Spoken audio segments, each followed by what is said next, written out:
much funding.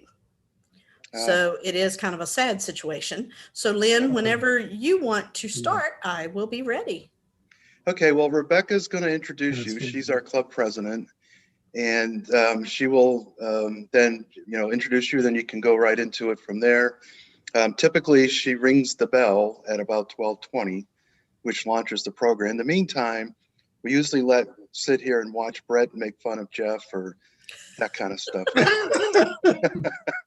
Last week, almost the entire club was playing with filtering because of the cat lawyer incident. So that was that's fun, isn't it? Not only did we learn to turn it on, but we also, most importantly, learned to turn it off.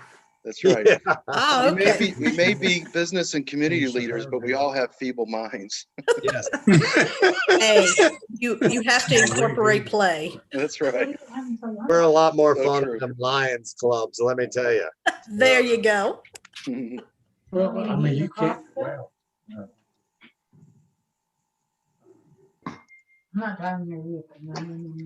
So I guess the Zoom thing was a fortunate plan given the weather. Yes. Really. And it's good. I assume since all of us are on here, we all have power, which is a blessing. Yes. I can deal with snow and ice, but I get rather grouchy when I lose power. Yes. I'm not the pioneer woman. Yeah. So Myra, our club is interested in learning about, the community needs, which is one of the things that we found interesting when you reached out to us about this specific community related needs. So, we're really curious and interested to hear about your program and not just how our club as a whole can support your program, but certainly individuals as well. Yes, sir. And I appreciate that opportunity, Lynn. You're welcome. In the past, our program had also, just before the PowerPoint starts, I'll give you kind of a background.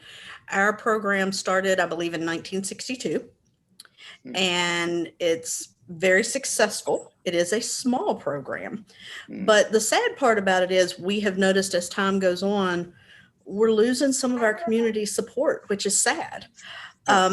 Because of the pandemic this year, we were told that we could not do our clinicals in the hospital, which is just crazy to me. Augusta Medical has always allowed the students in, but they said, no, I tried every avenue. The State Board of Nursing backs us and says, you need hours. You do not. I think I speak for all of us when I say, do we want to be laying in a hospital bed and somebody walks in and you're striking up conversation? They say, oh, you're my very first person I've ever touched ever. Yeah. Right. That's kind of scary. Yeah. I don't know about you all, but I'd be like, I'd like door number 2. Yeah. So, I was kind of saddened that Augusta said, well, you all can go into doctor's offices and see patients there, but you can't come into the hospital. Yet the RN students, some of the RN students were able to get in, and we ended up, thank heavens, Centera over in Charlottesville, Martha Jefferson, allowed our students in to be able to get that acute care that they need to apply theory learning to actual patient care, which is so important. Yeah, absolutely. But you would really like to have the support. I don't think so. You better ask your father. Sorry. I forgot to turn myself off. Oh, that's Meg. Sorry. There we go. You'd like to have that support that's in your backyard, I agree. We were very blessed. Augusta Health did a fantastic presentation to our Rotary Club last week about their COVID response and all the beautiful work that they're doing. They're a brilliant partner of Rotary Club and of the community. We're also thrilled to have Scott Jones on our as a Rotarian, as a part of our group as well. Good. Tremendous difference in what we do, for sure. Yes. And they are wonderful. Like I said, we've always been able to work with them up until this past year, and the pandemic has just made things so difficult, which is one of the slides that I talk about, as far as we are hoping to actually get our simulation lab. Oh, a little nice. more updated and going. Mhm. Very nice. This is Scott. Just, there have been so many restrictions placed on who can come into the hospital, even to the point of patients visiting, or patients having visitors. It's a difficult combination of issues when you're facing a pandemic like we are now, and it's certainly unprecedented. I've been in healthcare 30 years, and none of us have seen anything like this ever. It's affected all training programs. It's affected patients and their families. Obviously, it's affected our staff and the ability to provide care. So appreciate the challenges that you guys have had, just like the challenges all healthcare providers have had to work through with this unprecedented pandemic. Yes. And if you're like us, which I know you are being in healthcare, you just hope and pray that next year brings change. You know, I don't think we're really going to see it in 2021, unfortunately, because I know everybody's trying as well as they can to have the PPE and to get the vaccines and things like that. But I think that's going to take a while to get us back to what we will consider our new normal. But certainly hope that in 2022 that we can regain our backyard friends and going back into the hospital, because that helps our students tremendously with studying and preparing for their NCLEX exams. And LPNs essentially take almost the exact same NCLEX as RNs.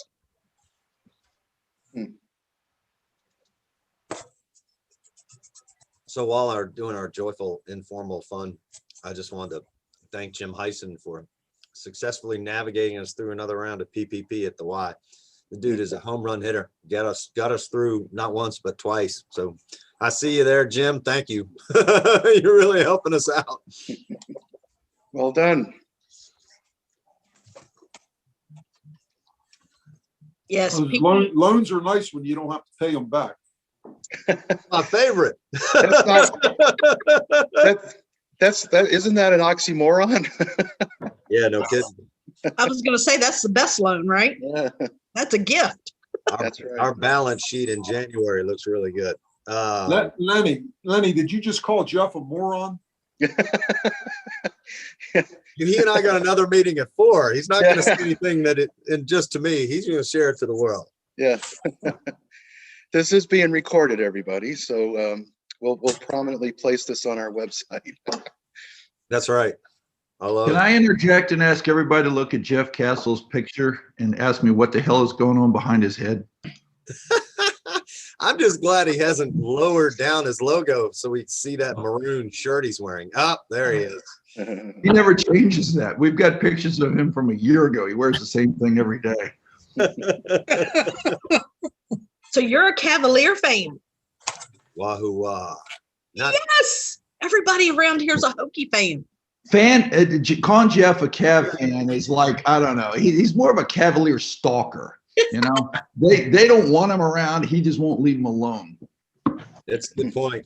They don't claim me, that's for sure. Barrett, I liked another picture better. Well, thank you, Carl. Oh, there's. Oh my. And Carl, why are you at the office?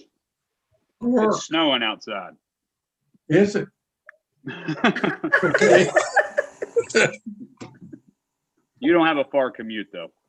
All right.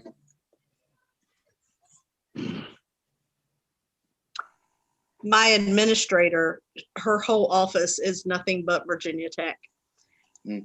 So we just agree to disagree. That's very civil of you. You're very civil. I like that. Absolutely. We have to teach. I do. I'm all into civility. Mm-hmm. Absolutely. And who needs it more than us in today's world? That's what I do for a living, is help people get along with each other politically. I seriously thought Myra was going to say, who needs it more than Virginia Tech fans? No, sir.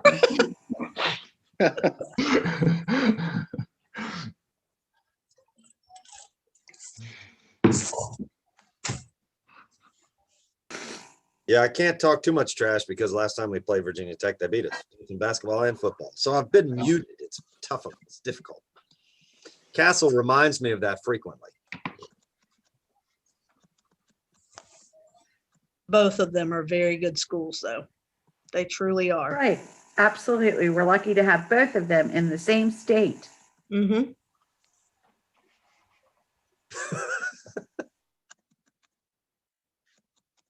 This is when John You're supposed to say Swafford, yes.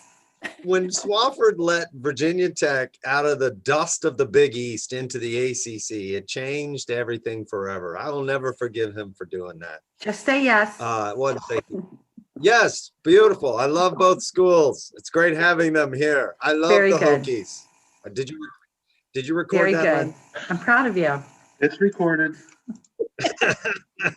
See how that works? It's good. Meg is working on me My with charms. her yes. I'm very good at my job. I bet. It's all about application, right, Meg? It is, absolutely. And persistence. Yes. So let's talk about the Mountaineers instead.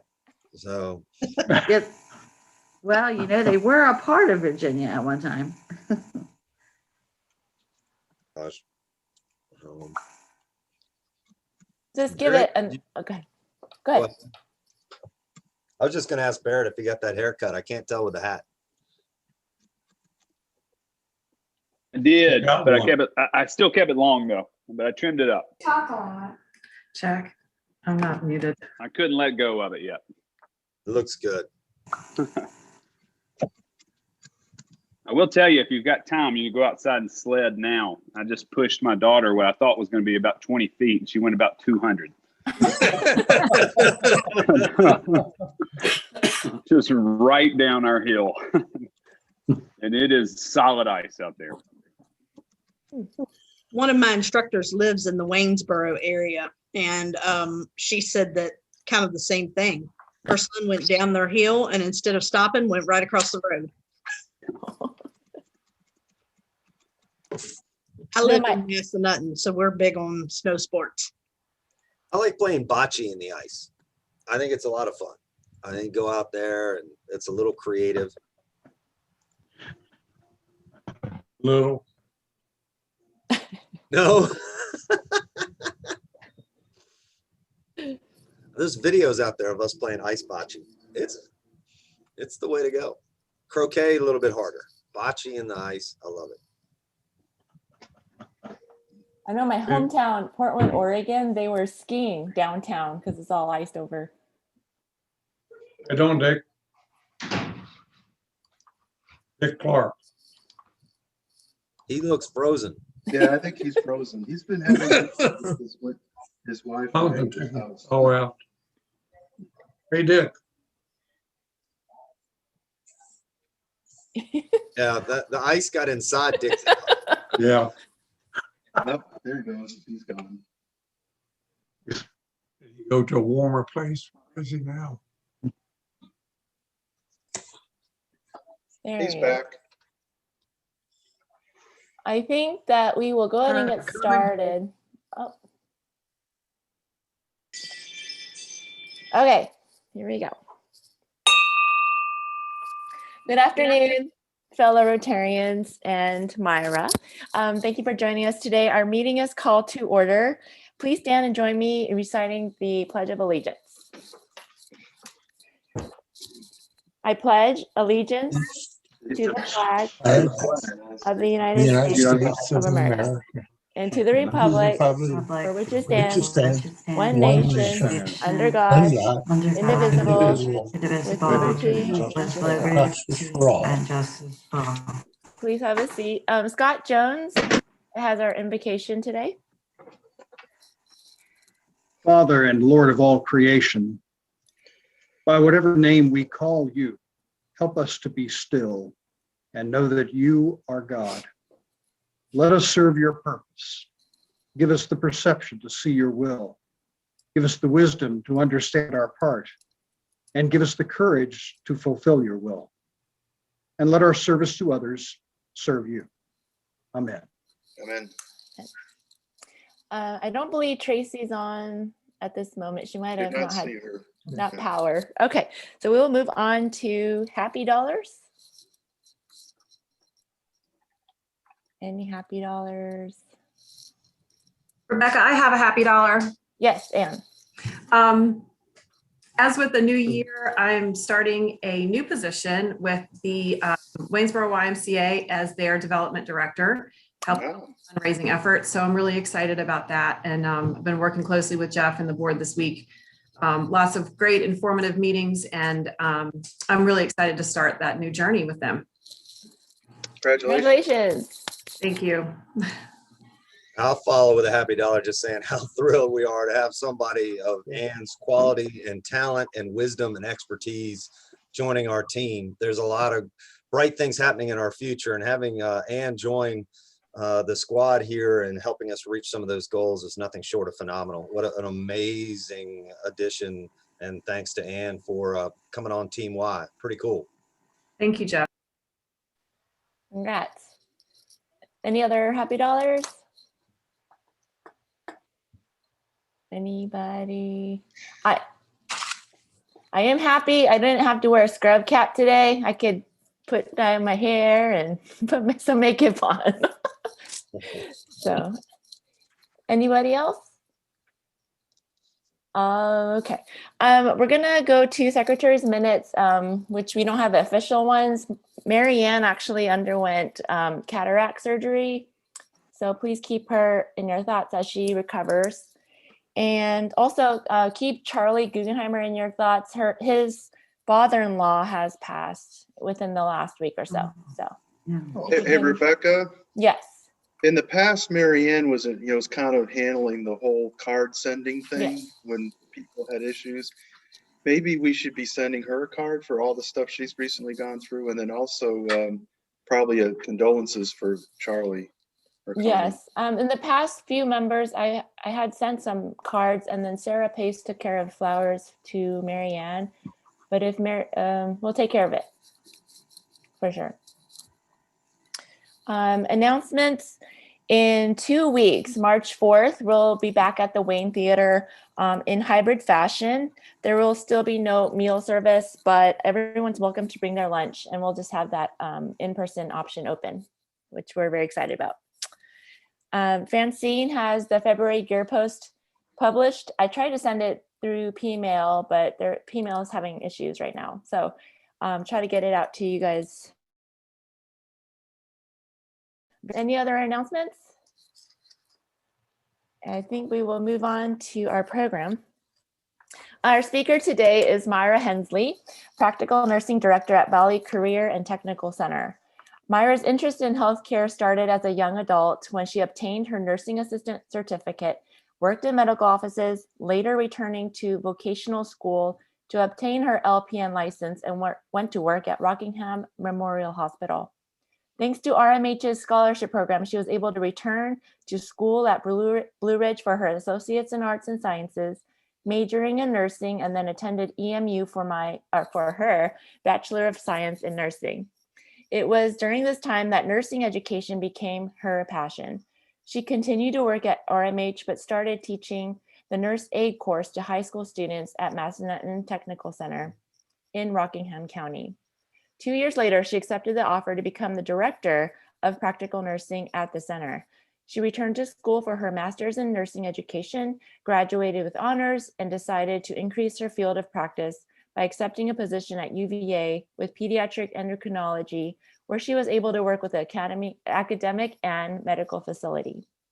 When life threw her a curveball, she inherited a 5-month-old granddaughter to raise. Myra decided she needed to do what was best for her and gave up a job that consumed 12 to 14 hours a day of work, travel, and research. Knowing that she loved education but had been out of the field of bedside nursing for quite a while, Myra committed herself to a year of patient care to reorient, learn, and provide best current practice in the field. It was after that year, working through 6 months of the COVID pandemic and caring for home health patients, she knew the place for her was back in the classroom, preparing future nurses and ensuring that new nurses are going into the field with competent knowledge to care for patients and clients. This is how Myra began her journey at Valley Career and Technical Center last September as our Director of Nursing. Myra, thank you so much for joining us today. Thank you for having me, Rebecca. I'm excited to share with you all my passion for Valley Career, which is right in your backyard. So I am enjoying being back in the education role. And let me just tell you, the hardest year of my life was 2019, 2020, when I was back in the field in nursing care. It made me quickly realize that we have to continually practice our skills because things are ever changing. And that was a hard year, gave me a new appreciation. So thank you for having me. All right, Valley Career and Technical Center, like I said, it is right there in Fishersville, and I am the director of the Practical Nurse Program. I have 2 PN instructors, and then I also have a part-time clinical instructor. And the LPNs are used, they're nurses who do direct patient care, and they do many different settings, a lot depending on their locality and the state and what they mandate as far as what is allowable within scope of practice. In the early 2000s, magnet status, which I don't know if you all have heard of that, it is a very high honor for hospitals. The push for that was that by 2020, 80% at least of the nurses within a hospital would have a baccalaureate. So what happened is they started removing, because research was suggesting that patient outcome was better if the RNs were doing total care, that it was a higher level of education, and that the LPNs were not as useful in the acute care setting. What that made was a decrease. 29% of LPNs were reduced because of that. But the people that made those decisions weren't looking far enough out. They were looking at the acute setting, but they weren't thinking about our baby boomers, which we know is a large population who is now getting to the point that they need care. So LPNs, where you are going to find them the most in our area, is going to be long-term care, assisted living as well, and also home health nurses. So I was able to work with a load of LPNs that year that I went back into the field. And I'm telling you, I would have had any of them take care of me or my family any day. So we do still need them. All right, there we go. Employment is expected to have a 9% growth. So in other words, we are still on track. We need our program. Our LPNs are needed. So through 2029, they're expected to at least have a 9% growth, which according to the Bureau of Labor Statistics is larger than what most occupations are. Currently, there are a little over 700,000 LPNs out in the workforce, with a median salary of $47,000 to $52,000, and a lot of that depends on their locality and what they are doing. Now, even though they are not allowed to work per se in a lot of the hospitals, you will find that most of your long-term care actually has LPNs as their managers. So they definitely are worth their weight in gold. Our educational standards speak for themselves, even though we are a smaller program. We educate. I've never seen 2 instructors more passionate than the 2 that I have, and our state board. I cannot take credit for any of those numbers at this point. This will be my first year, but you can see from even before 2012, our pass rates are great, often hitting that 100%. And state board thinks highly of our program.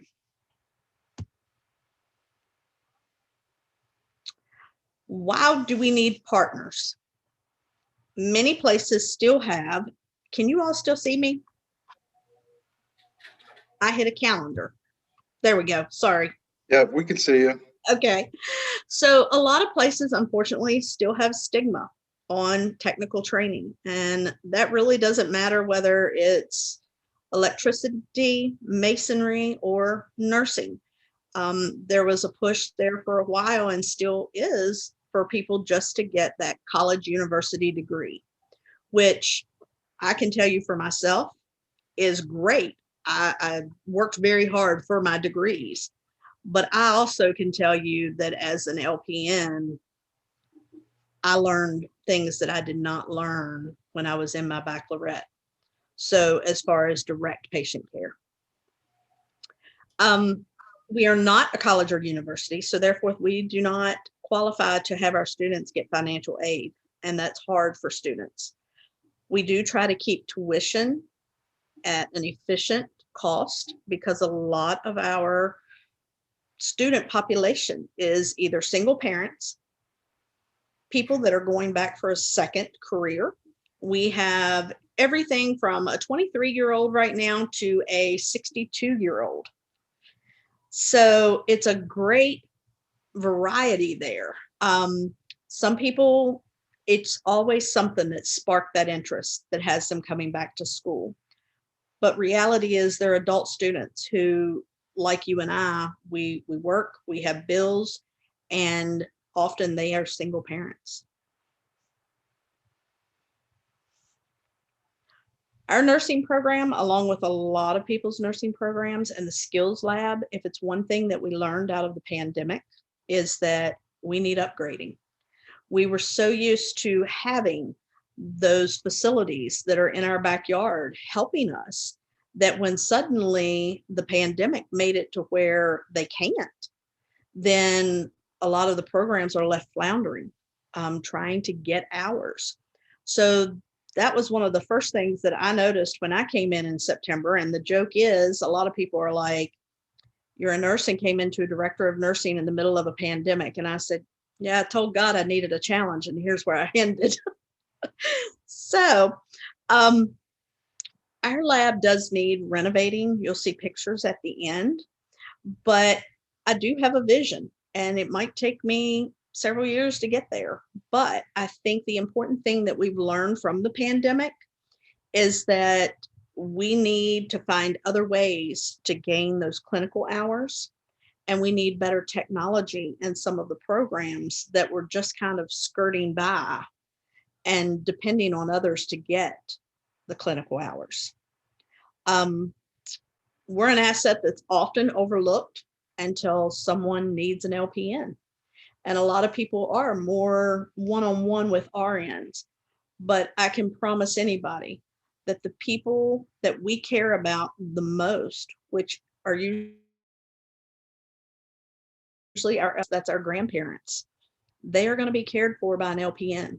So we want to put out the best nurses possible, and we want to give them the best training possible. Any questions so far? No? Okay. So we have a wish list. We do not get funding from our schools like what the high school programs do, because we are an adult program.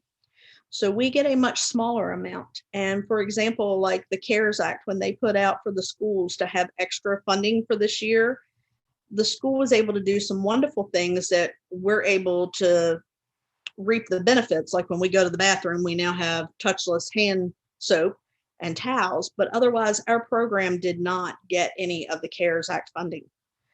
So we did not get the things like our nurse aid program got, where they're able to have $10,000 to get new mannequins or update their technology.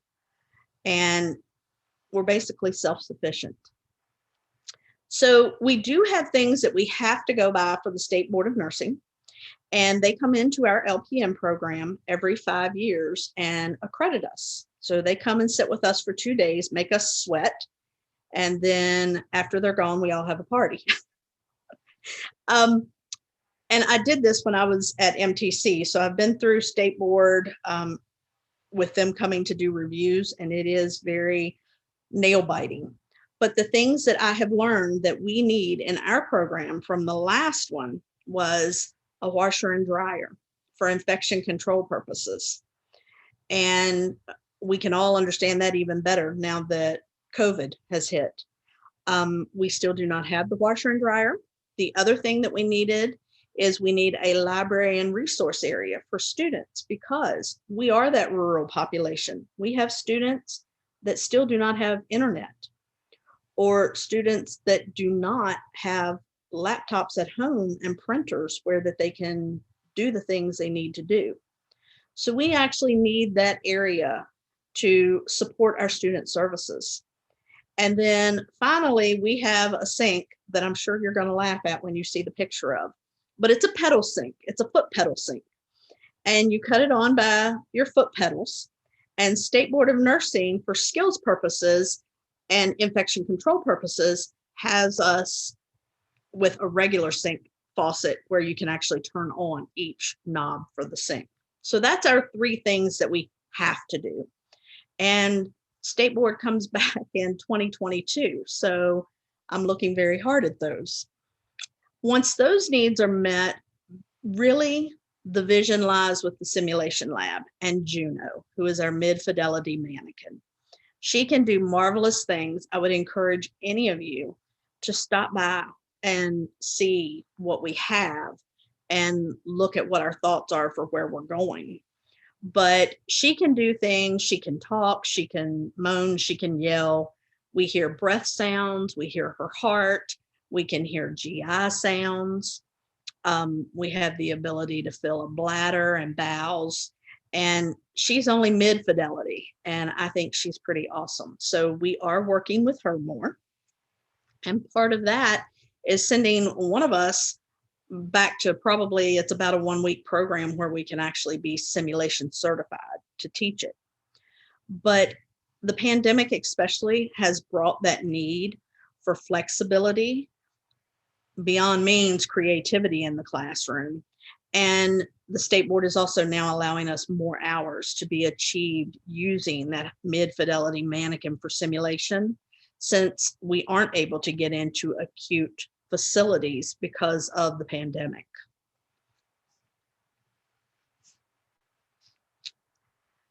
Please know that any contribution from the Rotary or a partnership individually is greatly appreciated, and no amount is too small.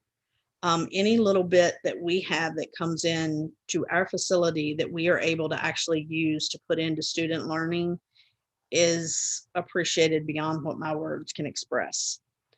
The next few slides that you're going to see are our current environment. And then I also have slides in there that are showing the vision for what I hope to see in the future. And then I'll answer any questions that you have. So this is Juno. Has anybody ever worked with a simulation mannequin? No? Oh, they're so nice. You can't see, you can see in the second picture that there's a computer by the bedside. That computer we can actually program, and we can put in vitals. We can make her crash. We can make her go into asystole where she doesn't have a heartbeat.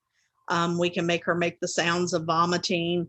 It's all kinds of things, and it's very lifelike. We have to actually have a pre and post lab where we, instruct the students on what's going on with the patient. And the biggest thing is getting them to buy into the fact she is a patient. She's not a doll. She's not a mannequin, and she is not a dummy. I've heard some of our staff say, what is that dummy doing? She is not a dummy.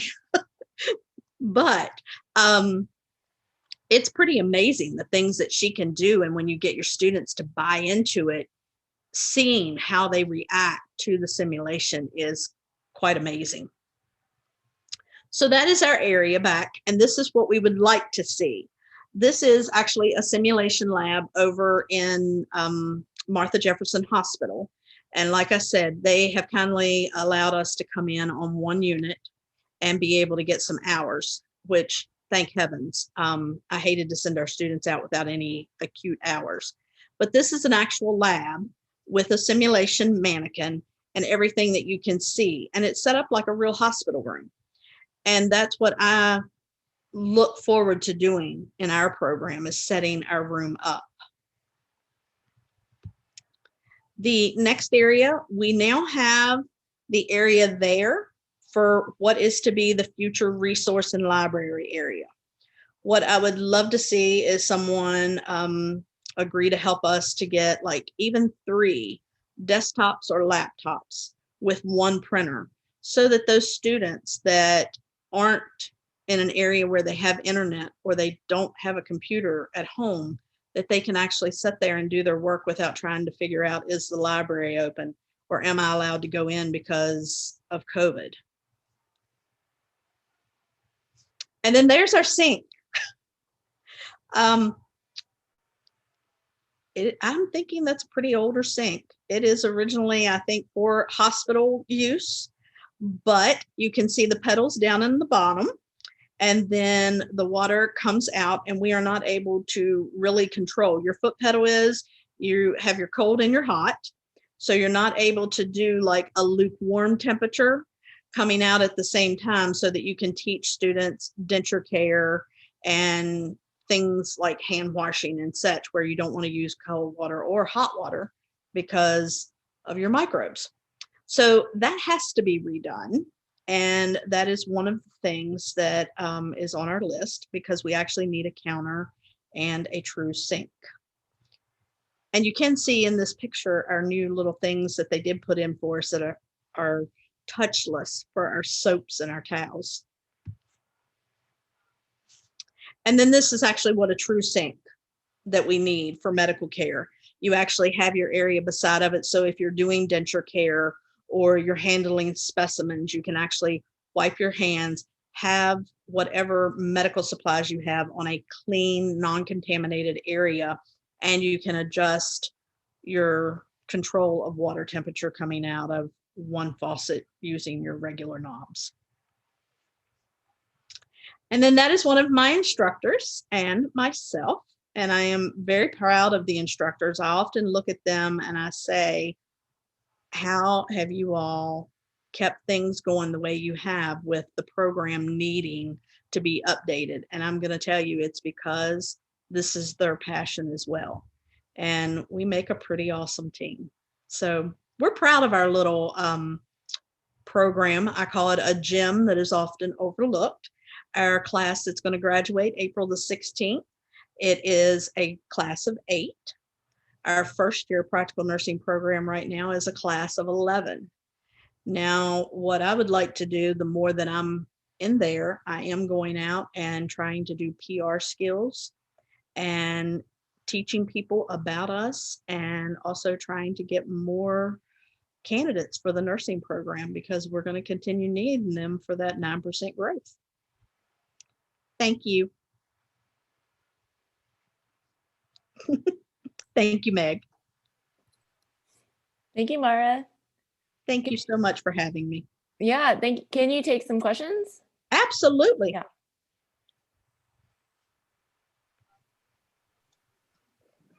I have a question. Yes, sir. No, go ahead, Barrett. Do you know the cost of what it is you need? And are you looking to purchase, like, the items that you need to purchase? Are they specific installation that you know this company has to do it, or are you looking for someone to build it? Do you know that? Well, we can do it. The one thing that we do know is approximately with the needs that we have for updating before the state board returns, we are approximately looking at $10,000. And that is for the resource area, the washer and dryer area, which we do know that we can gut out our locker room. They have an old locker room there. We can gut that out, and the piping and everything is there. So it's just a matter of the man work. Now, our custodians are available to help us with those things. And then the sink, of course, we do have the things that we need right there. It'll just be the matter of ordering a sink, a counter, and making sure that we can get it installed properly. As far as the simulation lab, I have, since class is virtual, COVID played its cards well with that. Our students are not always in class, but the teachers are required to be there. So many of our groups are like us, and COVID has placed restrictions on what they can do as far as going out into apprenticeships and such. So they are doing some of our work, and actually on March the 16th, they are going to lay the framework for where we are starting our simulation lab. So they are actually going to do that. Carpentry is going to come in and do that for us. So I have no idea, to be honest with you, how much I do know that simulation labs can be upward of couple $20,000, and that's mid fidelity. I know with JMU, they spent like $1 million in theirs, and we by far don't need that. But to get a good simulation lab going, I can easily see it being in the 20,000.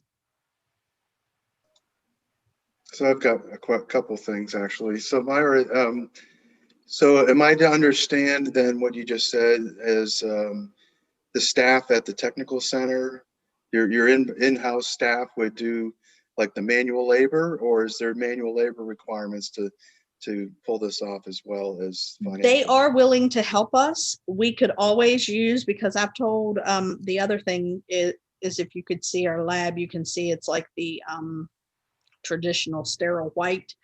I've asked them, I said, please let us paint. And I've told them, I said, I'll get manpower together. Just let us come in and paint. Yeah. So I think they're open to that as well. And sometimes when they are available, they are willing to put other programs in to help us. Yeah, so just to kind of clarify that, you know, our Rotary in general, you know, we call ourselves people of action. So not only do we provide, you know, financial support, but we really, as a club, love to get our hands dirty. We like to paint, we like to demolish, we can actually build things. So we're always looking for projects and ways to do that. So I want to put that bug in your ear, because if you could maybe identify, you know, specific tasks or requirements on that front and send them to me, that this is something that I can take to our board and we can discuss that as a future project of some sort. Great. Do you all like to swing sledgehammers? Absolutely. Because I have about 50 lockers that need to come out. Yeah. Yeah, we like doing all that. We've done it for the Boys and Girls Club. We just did it for Camp Light. Did a great project with Camp Light. We've done it for the YMCA. I mean, we've done it for a whole bunch of different projects around the area over the years. Our club's been around for 96 years. And since its inception, we've done a lot of these types of projects. So we would certainly be interested in hearing about some of those needs and how we could maybe help out, not just on a financial level, but also on a hands-on level. It would be amazing. Yeah, and then I also wanted to point out that just to kind of reemphasize how important LPNs are, and you really don't know it until you need it. And the reason I say that is in 2015, I had a liver transplant. And I will tell you that my, 40 plus days in the hospital at UVA, I got to really appreciate the level of hard work. I mean, in my opinion, the biggest heroes out there are RNs and LPNs, because, they were in there dealing with this stuff. But you would think once you get discharged that effort's over, but it's not. It took me quite a few years with home health care to kind of get back through that. And it was people like you're describing that were the players there, the hands-on folks. So I just wanted to make that point to everybody that, until you really know, until you have a need, you really can't appreciate it. But once you do have a need, they're a godsend. It's like angels showing up at your door. So cheers, cheers for that. For that testimony. Yeah, you're welcome. That is amazing. And I'm glad you're doing well. And probably if you had home health, those nurses almost become like family. Oh yeah. Oh yeah. Because they would do for you sometimes before they do for themselves. And that's what true nursing is about.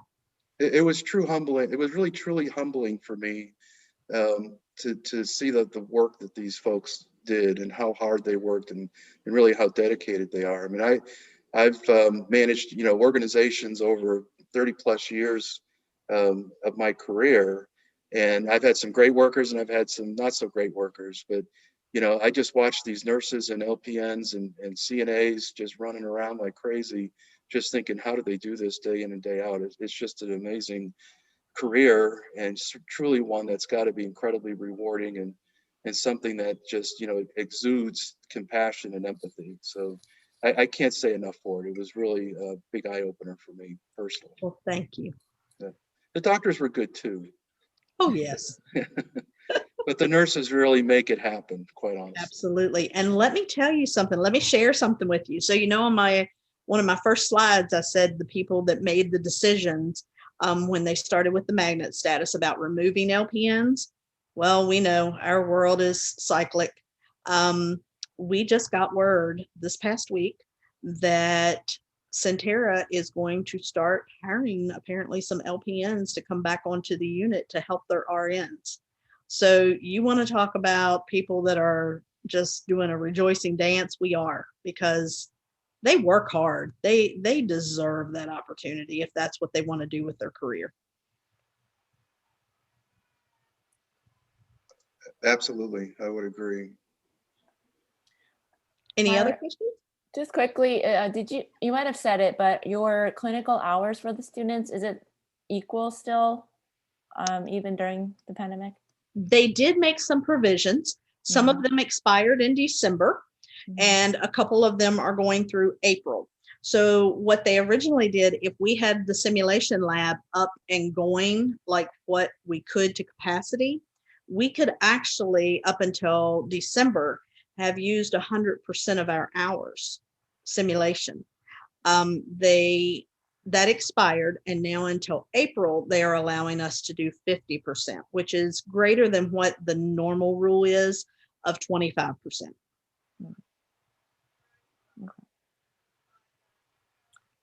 That's why that simulation mannequin is so important and such a vision for, goals as far as getting it up and running, because we see how quickly our world can change in the matter of a couple weeks.